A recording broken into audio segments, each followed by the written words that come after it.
6월의 마지막 주일입니다. 하나님 앞에 예배하는 모든 분들 위해 하나님의 큰 은혜와 축복이 가득하기를 바랍니다. 우리가 목요일에는 어르신들이 함께 동네 청소를 하는데, 지난주에는 청소를 하고 있는데 지나가는 어르신 한 분이 그래요. 어차피 또 버릴 걸 뭐하러 줍냐고 막 전 국민을 욕을 합니다. 이 나라 국민들이 문제라고, 저렇게 열심히 줍는데 또 버린다고, 또 버릴 걸 뭐하러 줍냐고 그래요. 그래서 제가 저녁 때 밥 먹을 건데 점심 때 먹은 걸 뭐하러 설거지 하냐고 속으로 얘기했습니다. 속으로. 겉으로는 얘기 안 하고 속으로. 그래도 그나마 그렇게라도 하니까 이 정도지 하는 생각이 들었습니다. 설교 들어봤자 까먹을 걸 뭐하러 또 듣냐고, 교회 가봤자 어차피 똑같이 사는 걸 뭐하러 교회 가냐고 그런 말 할 수 있습니다. 그럴 때마다 그나마 그렇게라도 하니 이 정도지라는 생각이 들었습니다. 우리가 그래도 주일날 교회 와서 말씀을 듣고 사니까 이 정도로 사는 것이지, 그렇지 않으면 우리의 삶이 얼마나 엉망이 되었겠습니까? 그렇게라도 하니 이 정도라도 된다라는 생각이 들었습니다. 어떤 사람들은 책을 읽으면 꼭 무슨 교훈을 받아야 된다고 생각을 합니다. 그래서 무슨 책을 읽었다 그러면 너 그 책 읽고 무슨 교훈 받았니? 라고 물어봅니다. 여행을 가는 사람에게 그 여행 갔다 와서 무슨 교훈을 받았니? 라고 물어보면 사실 대답할 게 없습니다. 어떤 교훈을 받기보다는 느끼고 오는 거죠. 책을 읽고 어떤 교훈을 받기보다는 그 저자의 그 마음을 느끼고 책 속에 있는 이야기를 그냥 느끼는 거죠. 여행을 가서도 어떤 교훈을 받기보다는 야, 참 공기가 좋다, 맑다, 아름답다, 상쾌하다, 뭔가 느끼는 거죠. 예배도 마찬가지입니다. 우리가 예배를 통해서 뭔가 교훈을 받으려고 애를 쓰거나 강박관념을 갖기보다는 그냥 하나님을 느끼는 겁니다. 성경을 읽을 때도 그렇고 말씀을 들을 때도 그렇고 그냥 하나님을 느끼는 거죠. 아, 하나님이 이런 분이시구나. 하나님이 참 좋으신 분이구나. 하나님이 나를 참 사랑하시는 분이구나. 오늘도 그렇게 하나님을 느끼시기를 바랍니다. 우리가 출애굽기를 지금 읽고 있습니다만은 출애굽 얘기는 그리 많지 않습니다. 한 19장까지 한 절반이 채 못되게 출애굽 얘기가 나오고 20장부터는 율법에 대한 이야기, 또 성막 짓는 이야기, 이런 얘기들이 나옵니다. 그러나 그 말씀을 통해서도 우리는 얼마든지 하나님이 어떤 분인지 하나님의 그 숨결을 느낄 수 있고 하나님의 손길을 느낄 수도 있습니다. 그래서 우리가 하나님을 느끼는 것이 대단히 중요하다는 것이죠. 하나님께서 애굽에서 나온 이스라엘 백성들이 곧장 가나안 땅에 들어가거나 약속의 땅에 간 것이 아니라 40년을 광야에서 방황을 하게 됩니다. 그리고 그들이 애굽에서 나왔을 때 50일 만에 시내산에 도착을 하게 되었어요. 그리고 시내산 밑에서 무려 1년을 머물면서 하나님의 율법을 받고 십계명을 비롯해서 여러 가지 규례를 받지요. 그리고 거룩한 천막, 텐트를 만드는데 그 가운데 한 동을 거룩한 천막을, 텐트를 지어라. 거룩한 천막이라 그래서 성막이라고 한자로 이름을 붙였습니다. 그 안에 들어갈 여러 가지 기구도 만들고 거기서 제사 드릴 제사장도 세우고 여러 가지 이 말씀을 주셨습니다. 애굽에서 나오자마자 곧바로 약속의 땅이 기다리고 있거나 뭐 며칠 만에 가나안 땅에 들어갔거나 그러면 참 좋았을 텐데 하나님께서는 그렇게 하지 않으셨습니다. 40년을 방황하게 하셨고 그리고 50일째 만에 시내산에 이르게 하신 것이죠. 아마 이스라엘 백성들 입장에서는 마음이 다급했을 겁니다. 빨리 가야지. 약속의 땅 빨리 들어가야지. 일이 이렇게 지금 머뭇거리고 이러고 있을 때가 아닌데 왜 이렇게 여유롭게 한가롭게 이루고 있는가? 아마 그들은 불만이 많았을 것입니다. 그러나 하나님께서는 그들이 가나안 땅 들어가는 것이 중요한 것이 아니라 하나님의 백성으로 하나님을 잘 섬길 수 있는 사람들로 다듬어지고 가꾸어지기를 원하셨습니다. 그래서 먼저 일상생활 속에서 공의와 자비를 실천할 수 있도록 말씀을 주시고 여러 가지 계명을 주셨습니다. 한 며칠 전에 새벽 기도를 오는데 요즘은 새벽 기도 오는 시간이 환하죠.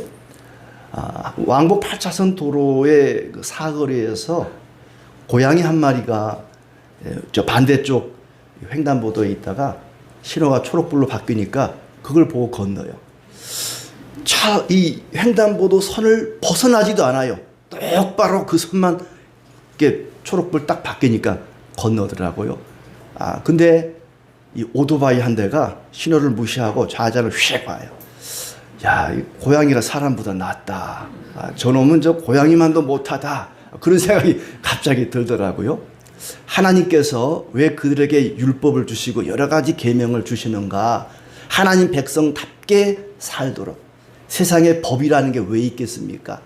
왜 빨간 불일 땐 멈추고 초록 불일 땐 가야 되고 왜 법이 있겠습니까?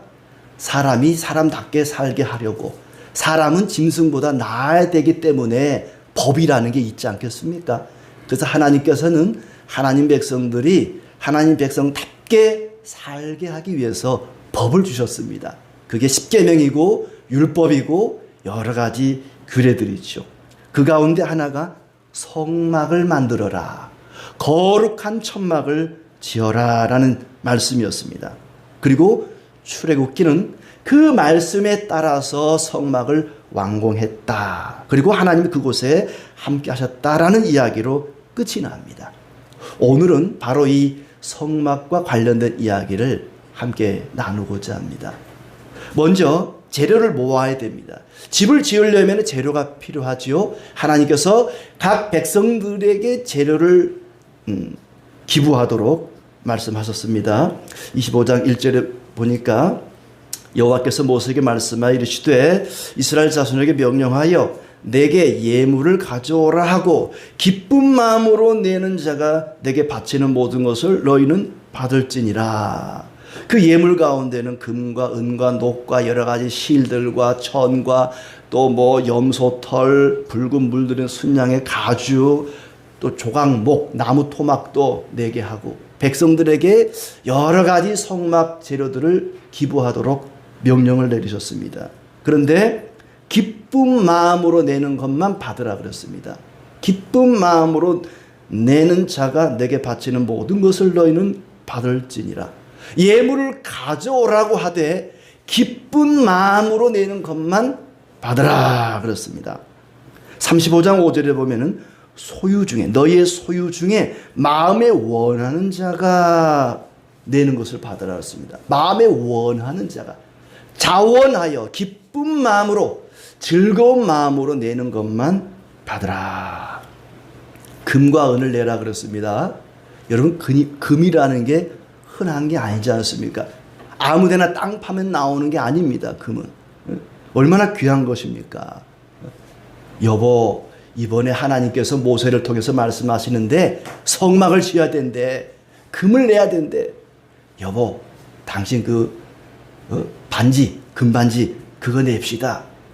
이 양반이 무슨 소리야 지금. 당신이 평생 나한테 무슨 가락지 하나라도 해준 거 있어? 겨우 애굽에서 나올 때 이웃집에서 하나 얻어온 거 이걸 내라고? 차라리 내 손가락을 잘라가든지. 나는 못해. 그런 사람은 내지 말라는 거예요. 여보, 반지 안 되면 귀걸이라도 냅시다. 귀때기를 잘라가든지. 나는 못 내. 이런 사람은 내지 말라는 거예요. 즐거운 마음으로 기쁜 마음으로 낼 수 있는 사람만 받으라.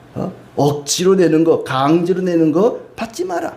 너희 중에 있는 것 가지고 빚내서 남의 거 빌려갖고 내지 말고 너희 중에 있는 것 가운데 기쁜 마음으로 자원하는 마음으로 내는 것만 받으라.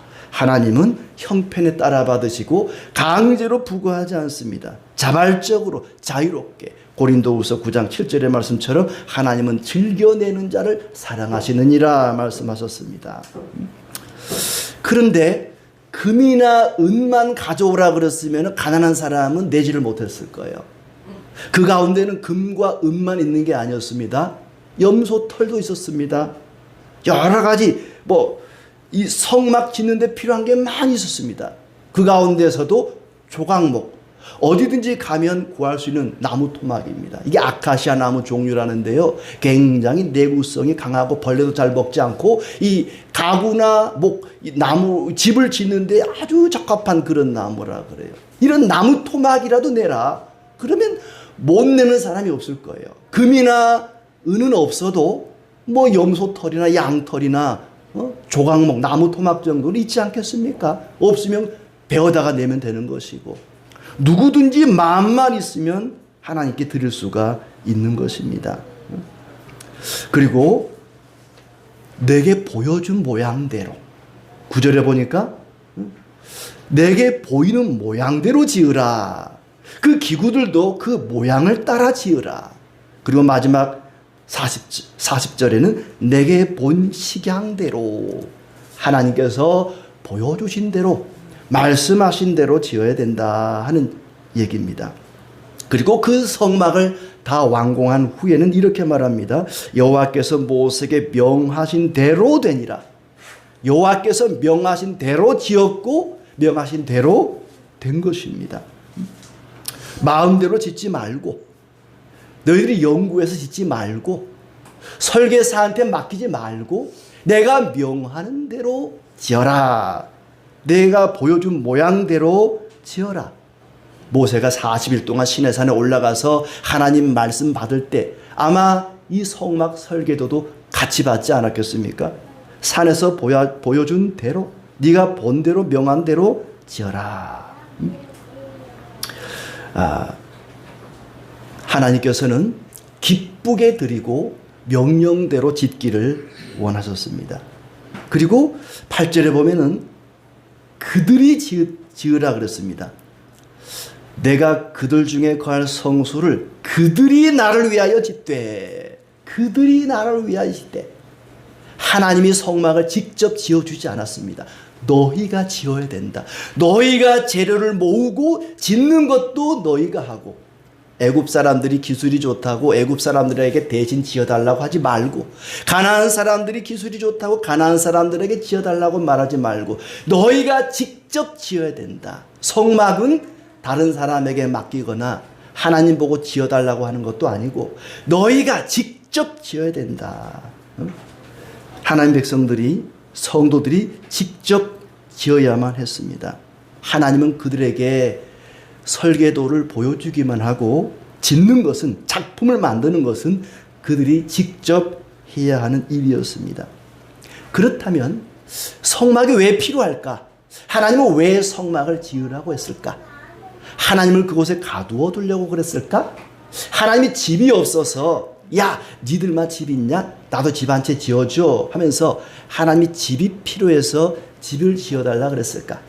이사야 66장 1절에 보시면 하늘이 하나님의 의자이시고 땅이 하나님의 발판인데 너희가 나를 위하여 무슨 집을 지으랴, 이렇게 말씀하십니다. 하나님이 어떻게 집 안에 갇힐 수 있겠습니까? 하나님에게 무슨 집이 필요하겠습니까? 하나님은 집이 필요 없습니다.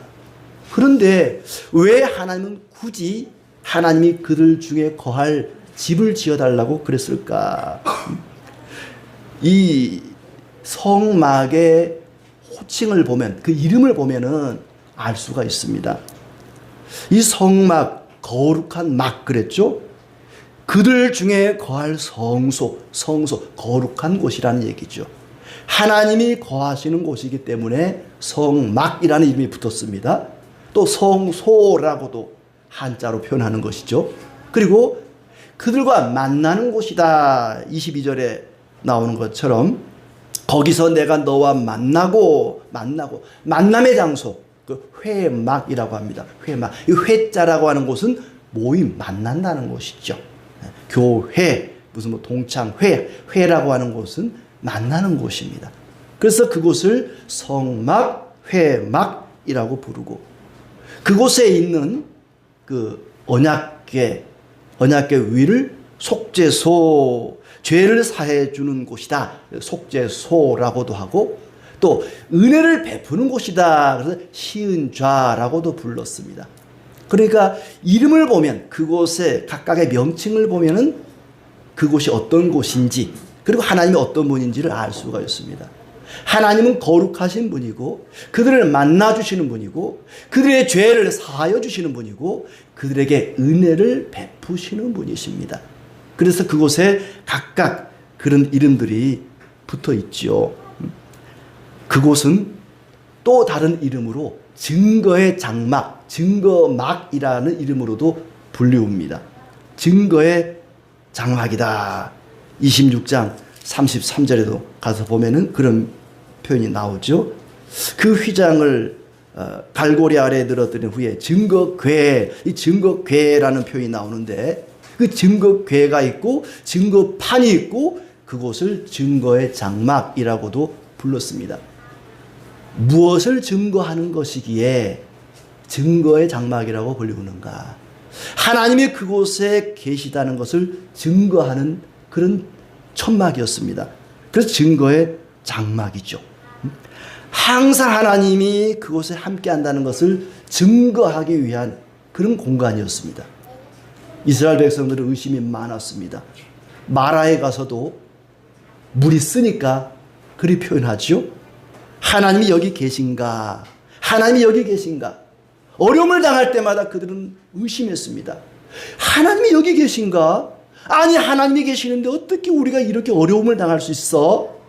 하나님이 여기 계신가? 의심했습니다.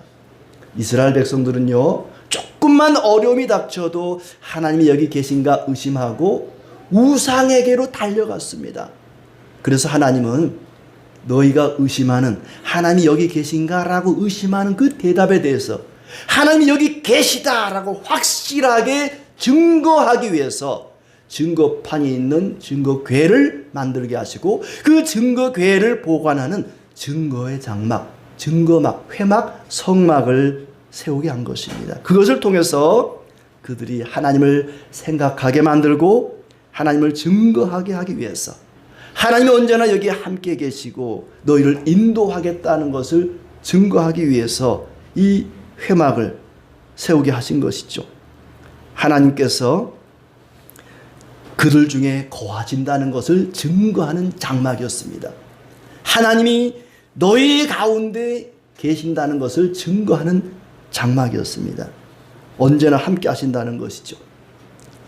인간의 연약함을 감안해서 만들어주신 장막이라고 볼 수 있습니다.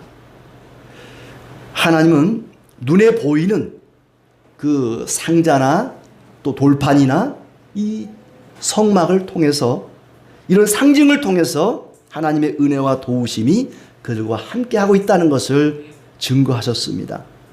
십자가도 그렇죠. 십자가를 볼 때마다 하나님이 나를 이렇게 사랑하시는구나. 하나님이 예수님을 이 땅에 보내셔서 십자가에 못 박아 죽게 하시고 나를 위해 죽으시고 구원하셨구나. 부활하셨구나. 그 십자가를 볼 때마다 하나님이 나를 사랑하신다는 것을 우리가 확인하는 것처럼 그 십자가가 하나님을 증거하는 것처럼 하나님의 사랑을 증명하는 것처럼 이 눈에 보이는 성막, 회막이라는 것이 하나님의 사랑을 하나님이 우리와 함께 하시고 은혜 베푸시고 도우시는 분이라는 것을 증거하는 것이었습니다. 하나님께서는 휘황찬란한 신전이 아니라 천막, 성막 그랬잖아요. 텐트를 만들겠습니다. 이스라엘 백성들이 살기 위해 머물기 위해 짓는 집과 똑같은 천막을 만들게 해서 그들이 이동할 때마다 이 천막도 성막도 같이 이동할 수 있도록 같이 옮겨갈 수 있도록 그런 초라한 그들이 사는 집과 똑같은 형태의 천막을 만들게 하셨습니다. 하나님이 그들과 같이 움직이겠다는 뜻이죠. 내가 너희가 움직일 때 같이 움직이겠다. 너희가 이동할 때 내가 같이 이동하겠다. 그런 의미로 천막을 만들게 하셨습니다. 10계명 가운데 두 번째 계명 보면은 하나님을 섬기되 어떤 형상으로 만들지 말라 그랬습니다. 하늘에 있는 것의 형상이나 땅 위에 있는 것이나 바다 속에 있는 것, 어떤 형상으로도 하나님을 빚어서 만들지 마라. 하나님을 형상으로 만들지 말라 그랬습니다. 왜냐하면 애굽에 있을 때 애굽에 있는 신들은 모조리 어떤 형상을 가지고 있습니다. 동물의 형상, 새의 형상, 물고기의 형상, 곤충의 형상, 여러 가지 기괴한 형상들을 가지고 있는 신들이었습니다. 하나님은 그런 신과는 다르다. 하나님이 영이시기 때문에 어떤 형태로도 하나님을 만들어서는 안 된다는 얘기였죠. 독재자들은 자기의 동상을 만들어 세우게 합니다. 전국 각지에 자기의 형상을 만들어 세우게 하죠. 저 북녘의 김씨 부자도 보면은 대대로 할아버지 때부터 동상을 만들어 세우지 않았습니까? 어마어마한 위압감을 주는 그런 동상을 세우게 합니다. 왜냐하면 자기가 모든 곳에 인민들을 지켜볼 수 없기 때문에 그 동상을 통해서 감시하는 그런 느낌을 만들어 주는 것이죠. 그러나 하나님은 어디에나 계시기 때문에 누구와도 함께 하시기 때문에 그런 형상이 필요 없습니다. 하나님은 언제 어디서나 그 백성들과 함께 계십니다. 그렇다면 굳이 왜 눈에 보이는 성막을 만들겠을까?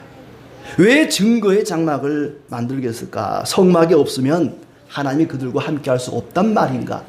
꼭 그들 가운데 어떤 하나님의 집, 하나님이 거할 성소가 있어야만 하나님이 그들과 함께 할 수 있단 말인가? 사람은 예수님의 제자 도마처럼 의심이 많습니다.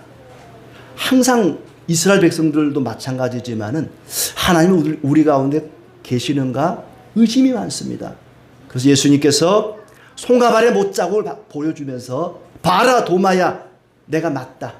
내가 너의 스승 예수 맞다. 이걸 만져보고 믿으라. 사람들은 눈으로 봐야만 믿으려고 합니다. 그래서 하나님께서도 그들에게 증거의 장막을 통해서 눈에 보이는 이런 상징물을 통해서 하나님이 그들과 함께 계신다는 것을 보여주셨습니다.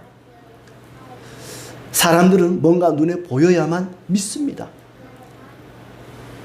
아파트를 지으면은 선분양을 하죠. 대부분 선분양을 합니다. 아직 짓기도 전에 미리 보여주고 모델하우스를 통해서 견본주택을 통해서 미리 보여주고 판매를 합니다. 아직 짓지도 않는 형체도 없는 아파트를 우리가 뭘 믿고 거액을 주고 계약금을 내고 사겠습니까? 그러니까 보여주겠습니다. 우리가 앞으로 지을 아파트가 이렇게 생겼다는 것을 미리 보여주겠습니다. 실체가 없는 것을 미리 보여주는 것이 이게 견본주택, 모델하우스 아니겠습니까? 그러니까 하나님은 보이지 않습니다. 보이지 않는 하나님을 미리 보여주는 거죠. 성막이라는 것을 통해서 그들에게 보여주는 것입니다. 실체이신 하나님을 증거하는 것이 성막이기 때문에 그래서 증거의 장막, 증거막이라는 표현을 쓰고 있습니다. 26장 아까 33절에 증거궤라는 표현을 썼고 그 안에 들어간 판을 오늘 말씀 16절에는 증거판이라는 표현을 쓰고 있습니다. 증거판을 궤 속에 둘지며, 그래서 10절부터는 증거궤라고 할 수 있는 언약궤, 법궤를 만드는 그 말씀이 나오고 있죠. 길이가 한 114cm 그리고 가로 세로 68cm의 직사각형 모양의 그런 증거궤입니다. 금으로 칠하도록 했죠. 아마 이 도금하는 기술은 그들이 애굽에 있을 때 익혔던 그런 기술로 보여집니다. 그리고 그 증거궤 안에 들어가는 것이 증거판, 십계명 돌판입니다. 이 증거궤도 마찬가지고 증거판도 마찬가지고 하나같이 하나님을 증거하는 것입니다. 하나님이 이런 분이라는 것을 증거하는 것이죠. 히브리서 8장 5절 말씀에 그들이 섬기는 것은 하늘에 있는 것의 모형과 그림자라. 모세가 장막을 지으려 할 때 지시하심을 얻은 것 같으니 이르시되 삼가 모든 것을 산에서 내가 보이던 본을 따라 지으라 하셨느니라. 하늘에 있는 것의 모형과 그림자다.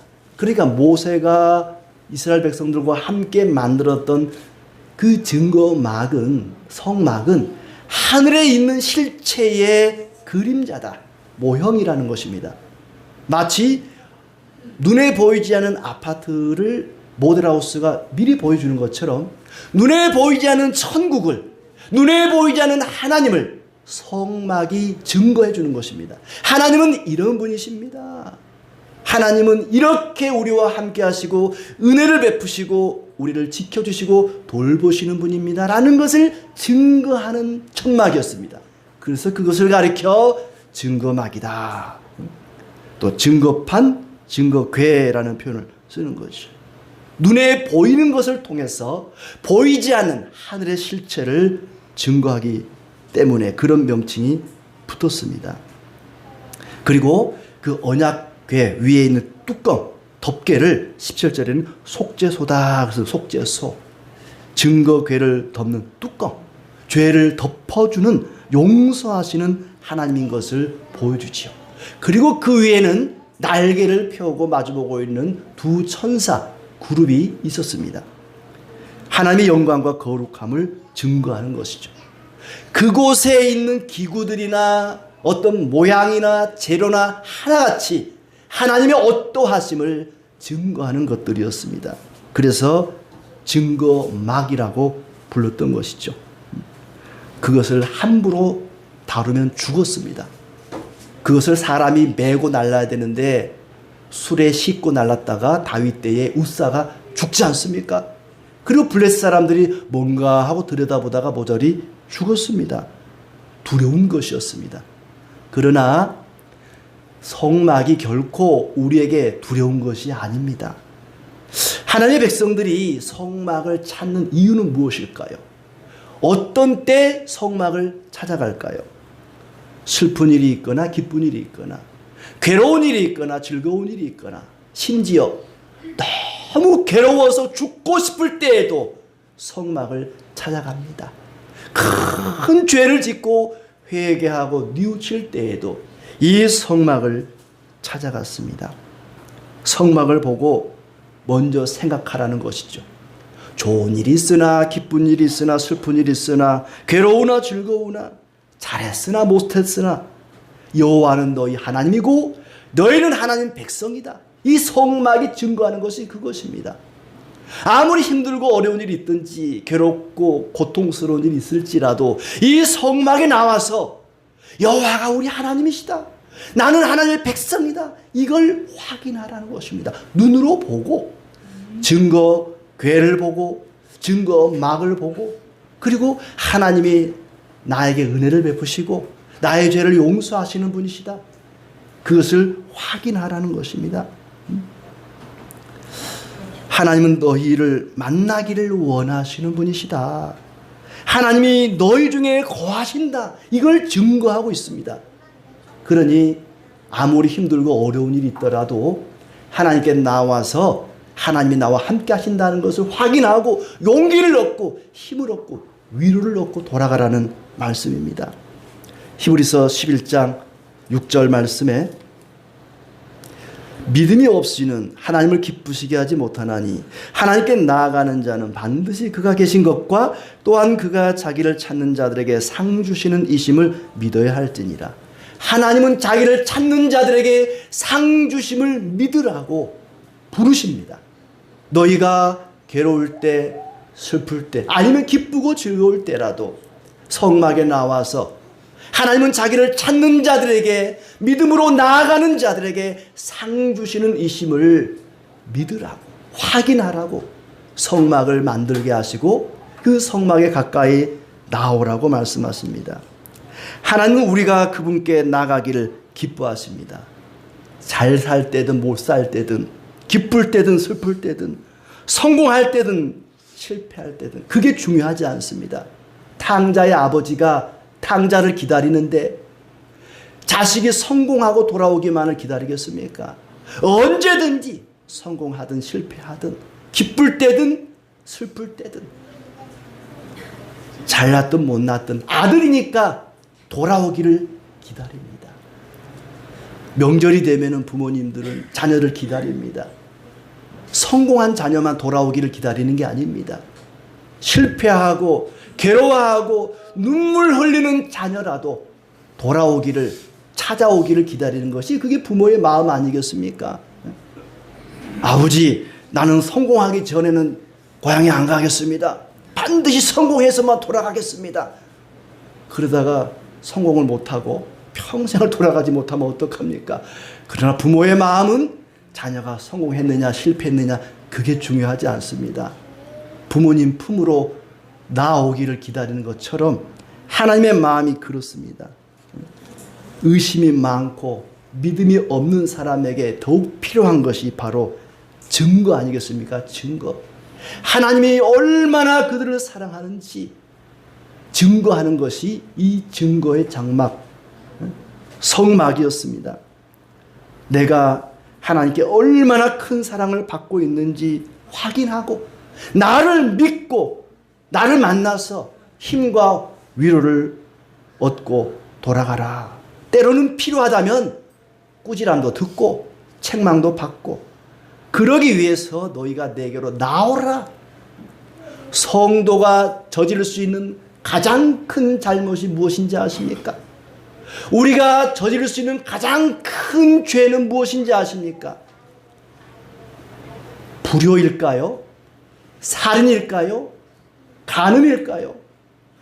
성도가 하나님께 저지를 수 있는 가장 큰 잘못은 무엇인지 아십니까? 하나님께 나아가지 않는 것입니다.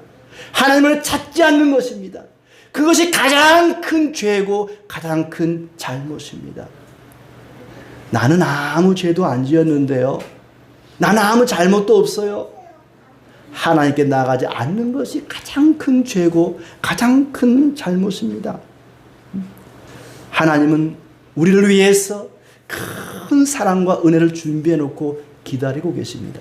언제든지 나오기만 하면 그 은혜를 베풀어 주시겠다고, 그 사랑을 주시겠다고 엄청난 사랑과 은혜를 준비하고 기다리고 계십니다.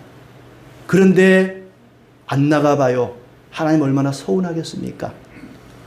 자식이 온다 그래서 진수성찬을 준비하고 기다리고 있는데 저는 실패자라 안 갑니다. 저는 성공 못해서 못 갑니다. 얼마나 부모가 서운하겠습니까? 하나님께 가까이 나아가는 것을 하나님은 가장 귀하게 여기십니다. 잘 되고 못 되고 성공했느냐 실패했느냐 그건 중요하지 않습니다. 내 모습 이대로, 내 모습 이대로 주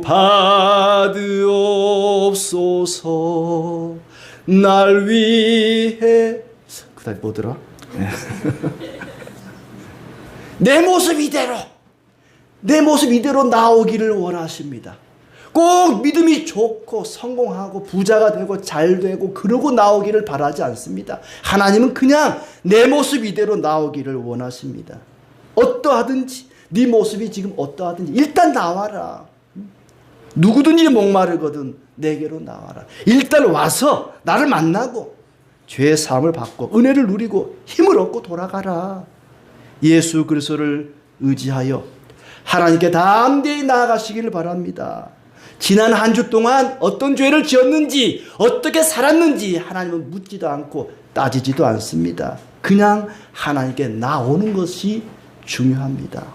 그들이 증거막을 통해, 증거교회를 통해, 증거판을 통해서 하나님의 사랑을 증거받은 것처럼 우리는 예수 그리스도를 통해, 십자가를 통해 나를 사랑하시는 하나님의 그 사랑을 증거받은 자들입니다.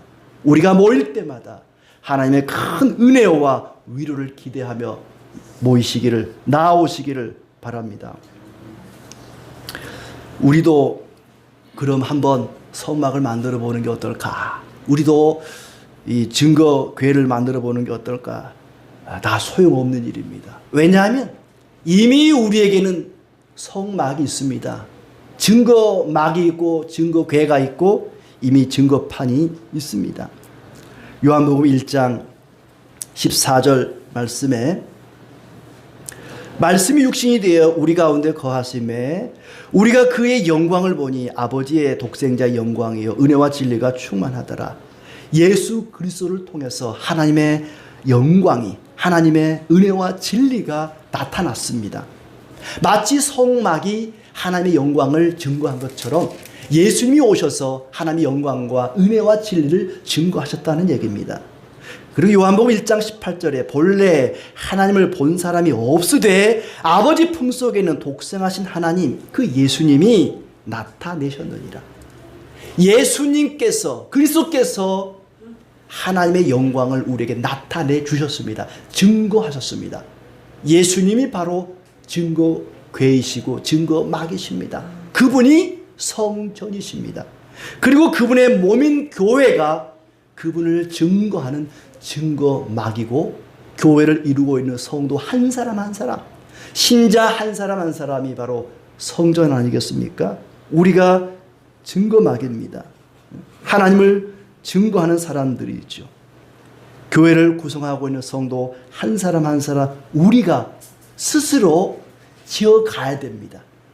그들이 성막을 지어야만 했던 것처럼 하나님이 지어주시거나 다른 나라 사람들에게 지어달라고 하는 것이 아니라 그들이 지어야 했던 것처럼 우리 스스로 우리가 성막으로 지어져 가야 됩니다.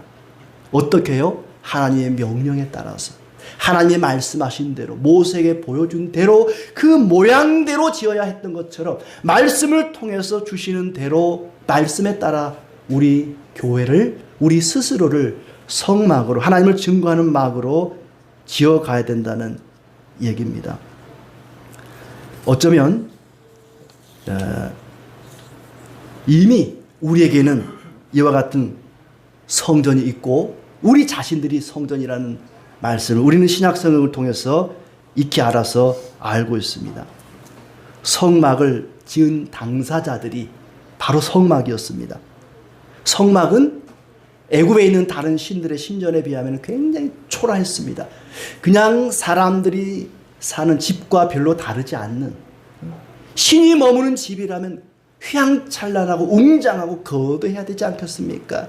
그런데 하나님이 거하시는 성소는 사람들이 사는 집과 별반 다르지 않은 초라한 곳이었습니다. 그러나 하나님이 그곳에 거하시기 때문에 가장 영광스러운 곳이었습니다. 이스라엘 백성들은 애굽의 노예들이었습니다. 가장 초라한 백성들이었습니다. 그러나 하나님이 함께 하심으로 그들은 가장 영광스러운 백성들이 된 것입니다. 예수님의 제자들을 보십시오. 하나같이 별 볼 일 없는 사람들이었습니다. 바닷가에서 고기나 잡던 어부들이었습니다. 주님이 그들을 부르시고 함께 하심으로 그들은 가장 영광스러운 사도들이 되지 않습니까? 여기 있는 우리 가운데 별 볼 일 있는 사람 얼마나 있겠습니까? 우리는 하나같이 별 볼 일 없는 초라한 사람들입니다. 그럼에도 우리가 거룩한 사람이라는 성도라고 불리우게 된 것은 바로 거룩하신 하나님이 우리 중에 거하시기 때문입니다. 우리와 함께 하시기 때문에 우리는 거룩한 백성이요 영광스러운 하나님의 자녀가 된 것입니다. 우리의 말과 행실로 하나님의 어떠하심을 증거하며 살아가야 될 것입니다. 어쩌면 우리의 구원도 사람이 연구해서 얻은 것이 아니라 하나님이 시작하시고 진행하시고 완성하는 것들입니다. 하나님이 하시는 일이지만 하나님은 그 일에 부름받은 우리 한 사람 한 사람이 마음을 다하고 정성을 다하고 열심을 다해서 우리가 성전으로 성막으로 세워지기를 기대하십니다. 하나님은 우리에게 말씀하시고 우리는 거룩한 삶을 살아내야 할 책임이 있습니다. 기쁜 마음으로 하나님께 나아가시기 바랍니다. 그것이 바로 히브리서 10장 22절에서 말씀하시는 참 마음과 온전한 믿음으로 나아가는 것입니다. 그곳은 증거의 장막이었습니다. 증거궤가 있었고 증거판이 있었습니다. 여호와가 그들의 하나님이 되고 그들은 하나님의 백성이라는 것을 증거하는 곳이었습니다. 그들을 멀리 하시는 분이 아니라 가까이 하여 함께 하기를 원하신다는 증거의 장막이었습니다. 사람으로 오시고 지금은 성령으로 우리와 함께 하시는 것도 하나님이 얼마나 우리를 사랑하시고 우리에게 은혜 베푸시고 우리를 위로하시는 분인지를 증거하기 위해서 사람의 몸을 입고 이 땅에 오셨고 이제는 성령을 보내셔서 성령으로 우리와 함께 하십니다. 하나님 앞에 기쁜 마음으로 나아가고 하나님이 우리 중에 거하신다는 것을 우리의 삶으로 증거하는 하나님의 사람들이 되시기를 진심으로 축복합니다.